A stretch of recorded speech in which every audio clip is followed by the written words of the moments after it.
National Assembly receives President Buhari's request for approval of FCT's 2022 statutory budget proposal. Senate urges federal government to inject part of service-wide vote allocation of 500 billion naira into rehabilitation of roads ravaged by the 2022 floods. This is as House of Representatives Committee faults selective distribution of relief materials by National Emergency Management Agency to victims of the same flood. This and excerpts from an oversight of some ongoing projects in the Federal Capital Territory by Senate Committee on the Mace this week. I am Rosemary Kokotega. Thanks for joining us. Remember, you can watch the Maze on DSTV channel 392, StarTimes TV channel 127, on Free TV channel 507, UHF band on channel 38. You can as well download our app for Android at the Google Play Store, and for iOS devices, download the app at the App Store. Stay with us. We are a nation blessed with people of diverse cultures, religions, languages, and opinions.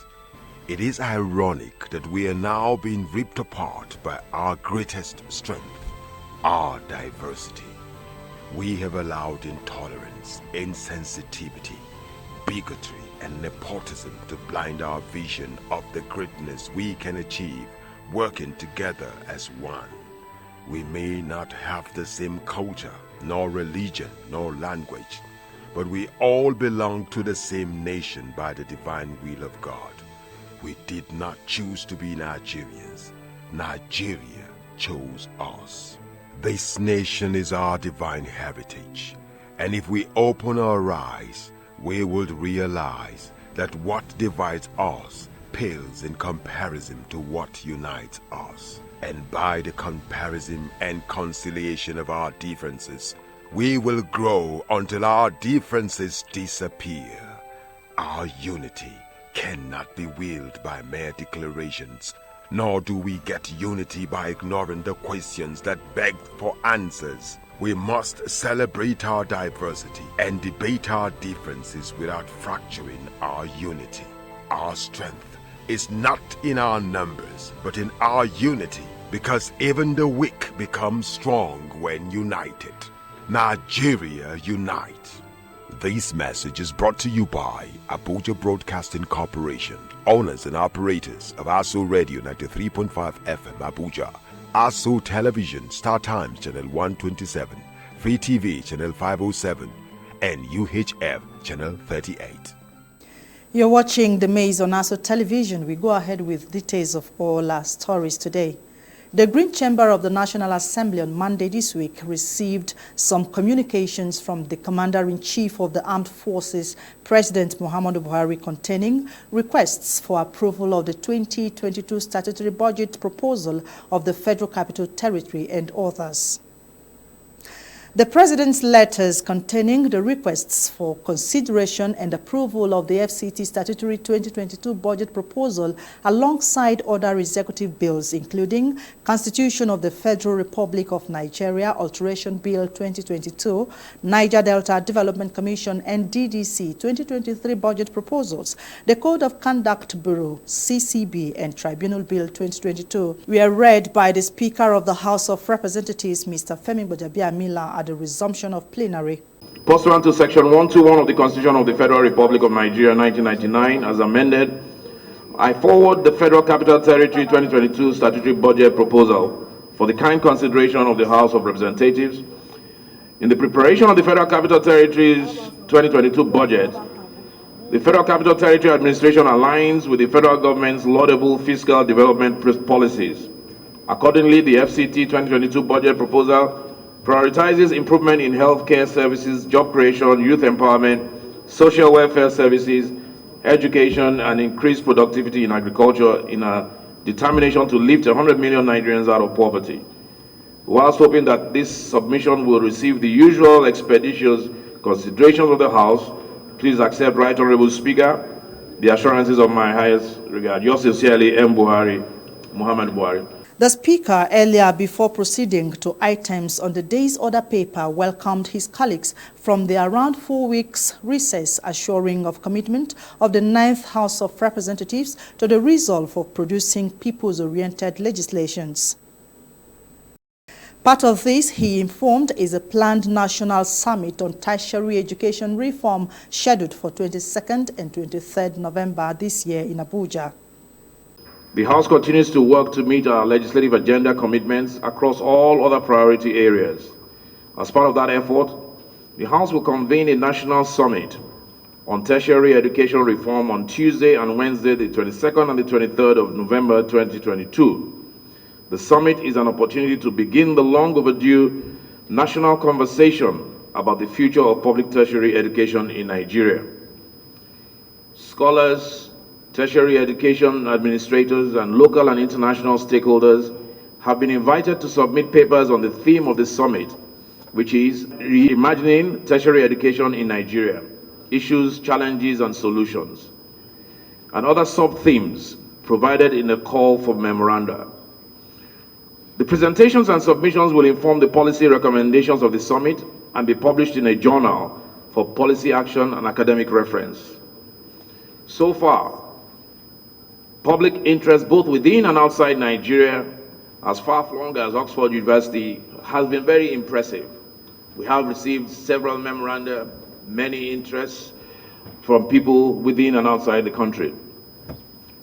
The most consequential decisions we make in government are those that will ensure the vast population of young people in our country are educated and adequately equipped to participate productively in the modern global economy. To achieve this, we must ask and answer complex questions about the operating structure of our public tertiary institutions, sustainable funding, education quality, and access.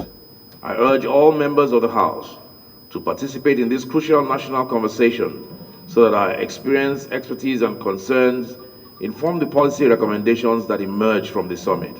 Mr. Gbajabiamila also hinted of possible date the National Assembly would be transmitting the 2023 Appropriation Act for presidential assent. It is not an easy task to deliver an implementable budget at a time of significant financial limitations. The limited time available for budget consideration and the demands of the fast approaching national elections further complicate the picture. However, I am confident that members of the House are alive to our responsibilities and will deliver our objectives in good time and to the benefit of our country. Legislators are also working to ensure that, in line with the reforms of the 9th Assembly, we have a final bill ready for the presidential assent before the end of the year. Also during the plenary, the House adopted a motion of urgent national importance on the need for strategic planning and funding for the prevention of flood disasters in the country in 2023. The motion, moved by Mr. Henry Unwawuba, was seconded by Mr. Chinyere Igwe. 363 people killed, over 2.1 million people displaced, about 7 million people affected, and a total loss of 2.6 trillion. Silence, please. Silence. Aware that in 2023, 33 of 36 states and the FCT are affected. That is 92% of the entire country. Over 600 people killed, over 1.4 million people displaced, and over 2.5 million people in need of humanitarian aid, with over 60% of these being children. This is a very long... The House therefore resolves to 1, mandates the Committee on Legislative Agenda to coordinate a technical working group between the executive and legislature, as well as industrial experts and stakeholders, to articulate an action plan to forestall a repeat of such flood and erosion disasters in 2023 and beyond. 2, urge the federal government, through the Ministry of Finance and Economic Planning and Office of the Accountant General of the Federation, to release immediately a princely sum of 5 billion naira into the already created Ecological Fund account of each state of the Federation and FCT to mitigate the effect of flooding that recently ravaged the entire nation. 3, urge the federal government to take an urgent request for supplementary budget from the National Assembly the sum of 100 billion naira or more to Ecological Project Office, EPO, under the presidency as intervention fund to mitigate recovery and relief programs across the country. And 4, mandate the House Committee on Appropriation to make provision of 200 billion naira in the 2023 appropriation year for the Ecological Project Office in the presidency for flood preparedness, mitigation, response, recovery, and relief packages. 5, mandate the House Committee on Legislative Compliance to ensure compliance and report back to the House within 1 week. Mr. Speaker, my dear colleagues, I so move. Still on the 2022 flood disaster, the House of Representatives Committee on Ecological Funds within the week faulted mode of distribution of relief materials to victims adopted by the National Emergency Management Agency, NEMA.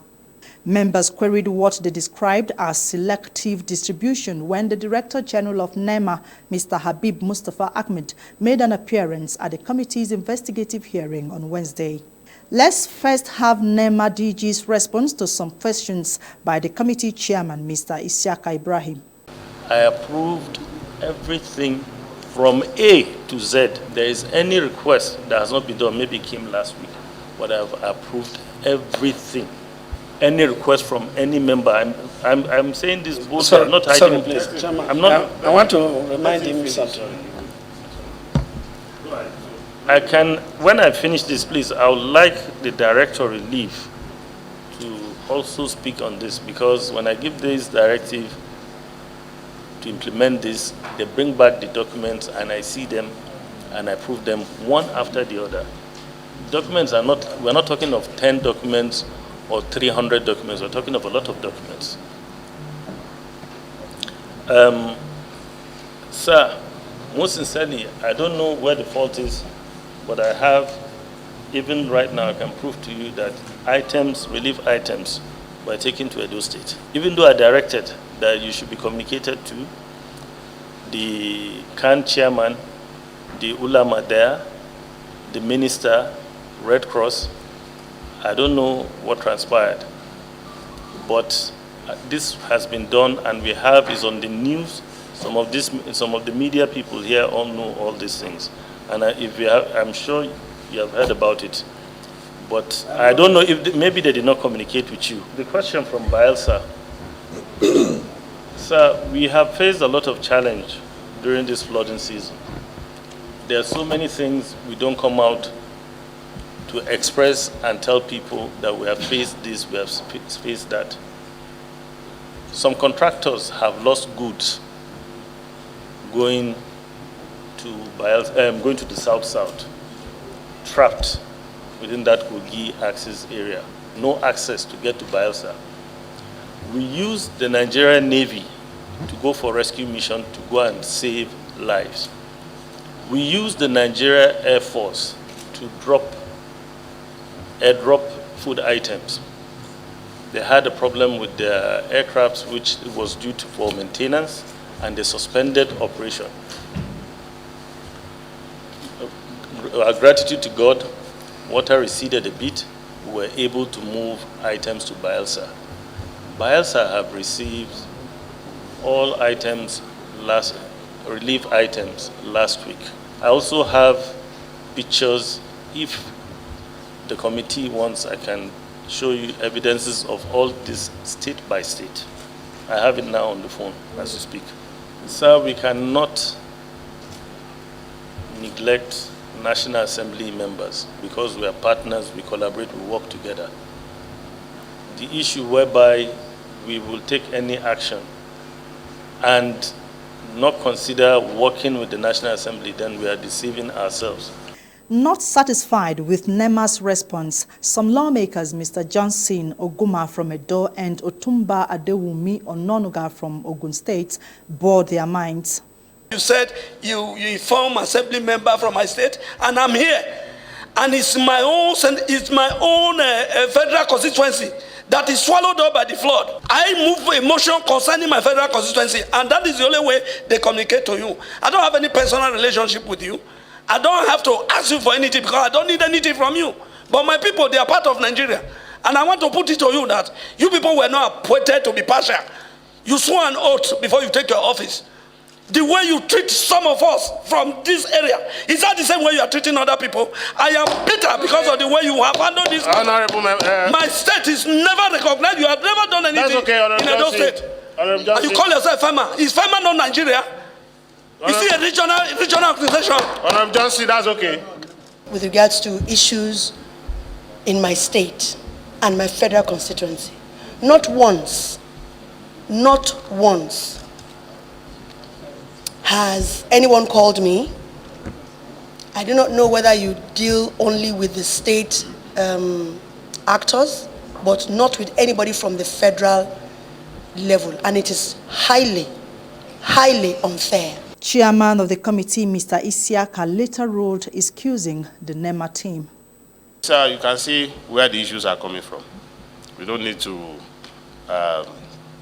flog that too much. You have seen areas, AOC, areas of concentration. For now, you are not even discharged documents of saying you are acquainted. We just want to excuse you to go and attend to some other things you want to do. So, you and your team, for now, you are hereby excused. The 2022 flood disaster is so far believed to be the worst the country has experienced in decades, creating a humanitarian crisis in all affected states and communities. And available statistics shows the disaster killed over 600 people, displaced more than 1.3 million people, and destroyed over 108,000 hectares of farmlands. Still on this year's flooding, announced from the Red Chamber, senators, while debating the disaster, urged the federal government to dedicate part of the service-wide vote allocation of 500 billion naira to the Federal Roads Maintenance Agency for urgent rehabilitation of roads ravaged by the floods. The Senate's appeal followed adoption of a motion sponsored by Senator Bassi Henry from Cross River South. The Senate is aware that this year's floods are the worst that Nigeria has experienced in decades, as the rise in the water level is more than the 2021 floods and the 2020 episode. The Senate is further aware that the 2022 floods have further worsened the deplorable state of Nigeria's federal roads. The Senate is worried that some major interstate roads are impassable, as water has washed off most parts of the road and bridges of the roads and bridges, creating economic and human security crisis. The Senate is concerned that road transportation is the major means of transportation in Nigeria, since air transportation and others are not within the reach of most Nigerians. The Senate further concerned that the heavy vehicular and human movement of Nigerians associated with end-of-year festivities will be impacted negatively as a result of the deplorable roads occasioned by the 2022 floods.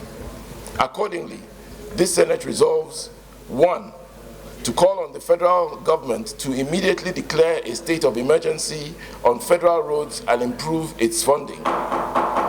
2, that a service-wide vote allocation of 500 billion be made to the Federal Road Maintenance Agency for urgent rehabilitation of roads ravaged by the 2022 floods. I so move, Mr. President. Still from the Red Chamber, on resumption on Wednesday, a 7-man ad hoc committee was constituted to investigate an alleged uneven disbursement of a $500 billion naira loans within the 6 geopolitical regions by the Development Bank of Nigeria. The senator representing Borno South, Ali Ndume, moved a motion on the subject. The Senate knows a huge disparity and uneven disbursement of $500 billion naira loan to 6 geopolitical regions of Nigeria and the states in the country in the year 2021 by the Nigerian Development Bank. One house, please, one house. Note that while Lagos State goes home with 47% of the total loan, the northern region in total gets 11%. Aware that the bank's annual integrated statutory report obtained 2021 on 13 July 2022 from organization's website, the bank was able to disburse a loan worth 483 billion naira only, out of which 11% went to the 19 states of northern Nigeria, while 47% went to Lagos alone. Aware also that the 11% of the loan that went to the north totals about 53,130 million, and that the 47% that went to Lagos State alone totals about 227 billion, 10 million naira only. Concerned that the loans were given out to the country's 6 geopolitical zones, where the data shows that the Southwest accessed the lion's share of 57% of the total loan, which is estimated to be around 274 billion 740 million naira only. Worried that Tekibo, please take your seat. Senator Jibola, take your seat. Senator Obasani, one house. Thank you, Mr. Speaker, Mr. Senate President. Worried that South-South access 17%, which is roughly 81 billion 940 million naira only. South-South, that's why you are affected. The Federal Capital Territory and the North Central region access 11%, which was 53 billion and 20 million. Southeast access a paltry 9%, which is roughly about 43 billion 380 only, while the Northwest has 5% accessed 24 billion 100 million only. The Northeast access only 1%, the least share of the total loan at roughly 4.8 billion. Recalls that the Development Bank of Nigeria exists to alleviate financing constraints faced by micro, small, and medium-scale enterprises in Nigeria through providing partial credit guarantees and technical assistance to eligible financial intermediaries on a market-conforming and fully financially sustainable. Notes that the top 5 sectors considered for the loan are oil and gas, 42%, manufacturing, 16%, agriculture, forestry, and fishery, 7.2%, trade and commerce, 6.3%, transportation and storage, 3.5%. Regrets that the lack of awareness of the existence of the loan or even the bank, religious beliefs, and that precludes Muslims from taking interest loans, considering the bulk of the people in the north are Muslims, and lack of formalization of business, as most loans require that one has registered company, corporate bank account, and good business plan, has hampered uneven loan disbursement. Accordingly, resolves to set up an ad hoc committee to carry out holistic investigation into the matter and report back to the Senate. 2, urge the bank to ensure equitable disbursement of the loan in all the 6 geopolitical zones of the country. And lastly, urge the bank to expand its loans facilities beyond 5 sectors already captured. Before I conclude, my distinguished colleagues and Senate President, I have an additional addendum that I distributed to members, showing 1, the poverty rate in this country, as captured by Oxford Poverty and Human Development Initiative. And I also distributed the graphical presentation of the loan as distributed by the bank. Let me also say and mention here, distinguished colleagues, that this uneven disbursement or inequality exists not only in the Development Bank of Nigeria, but it is also the same thing that is happening in Bank of Industry and also the AMCOM Borrowers Program. This is very important to this Senate to look at the disbursement of these funds so that some of the impediments that can be removed are removed, and then members of the public are encouraged to access these loans, because that will go a long way to solve the high poverty rate we are experiencing, not only in the north, but also almost all over the country. The plenary session, which was presided over by the Deputy President of the Senate, Ovie Omoagege, constituted a committee headed by Senator Sani Musa from Niger State. The committee is to report back to the Senate in 2 weeks. Rounding off the Mace this week, we bring you some excerpts from an oversight function of the Senate Committee on FCT. Chairman of the committee, Senator Smarta Deyemi, while on the tour, commended the Minister, Malam Mohammed Musa Bello, on infrastructural development. We'll minimize those costs and put them at areas that we feel will be of benefit for everybody. But more importantly, let me conclude by commending all of you and commending the Minister of the FCT. I always call him that he's a special Nigerian because he's a different person entirely, and I like him, and I tell people he's my friend. I like him, so we'll continue to cooperate for the well-being of all of us. So ES, I must thank you for your time. You are a leader that I respect because you have never shied away from any time we talked about FCT assignment. You are always very ready, and it's very rare. And I appreciate the minister. One thing you can't take away from that minister is that he's a very honest man. You can have any other thing against him, but Bello is a very honest man. Please extend our appreciation to him of what he's doing. We continue to compliment what you are all doing. Some of the sites visited include ongoing rehabilitation works at the National Assembly, Operations Control Center of the Abuja Mass Rail Transit System, the Gosa dump site and landfill, and the Wopa sewage treatment plant, as well as the facilities and equipment of the Department of Development Control. I'm particularly delighted to be here to have a proper idea of the challenges of risk management. It's enormous and beyond what I actually anticipated, I must confess. And I can see that even that's a road that has been built, like this. So it requires something very urgent, and the essence of this oversight is for us to be properly guided in the implementation of, in the process of approving the budget for 2022 and 2023. We will have to invite the management. I'm talking about yourself and your team, and the ES.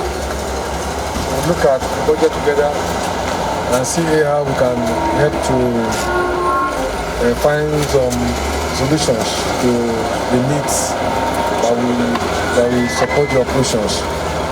But I think we should start thinking ahead of how we can convert waste to wealth, as it is being done in many cities of the world, including one or two cities in Nigeria. That is something we must be thinking ahead. Where are you?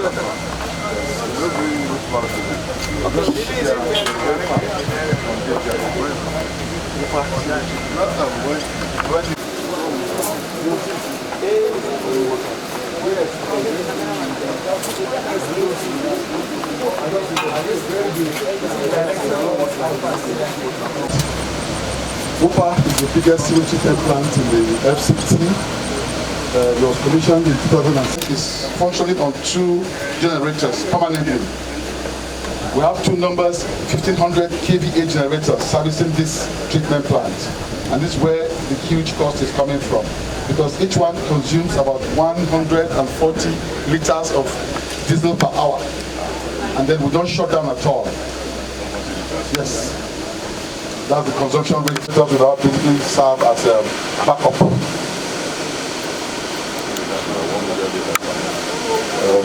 Yes, sir. Thank you. Commendable that Nigerians are now handling it. We talked about power, and I should think that one advantage we have in the northern region is that we have the rare gift to have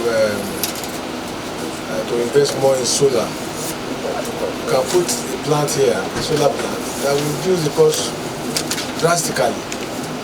I do not think it's proper to continue to run diesel when we are gifted here in the north to have solar plants. There's no, of recent, I think the northern states are coming together to ensure that in each state of the north we have a minimum of 100 megawatts of solar power system. I think that it's not economically wise, and to me it's not something that should be encouraged than to embark on solar power plants that will carry this system at a lesser cost. To set up solar is very expensive, but once it is set up, so I think that all these systems should go with solar, because we must bear in mind that there's worldwide economic recession. Everybody's managing what is available to meet the ever-increasing demand of capital projects and the well-being of the citizen. So the northern state cannot afford to be running diesel where we can put up solar.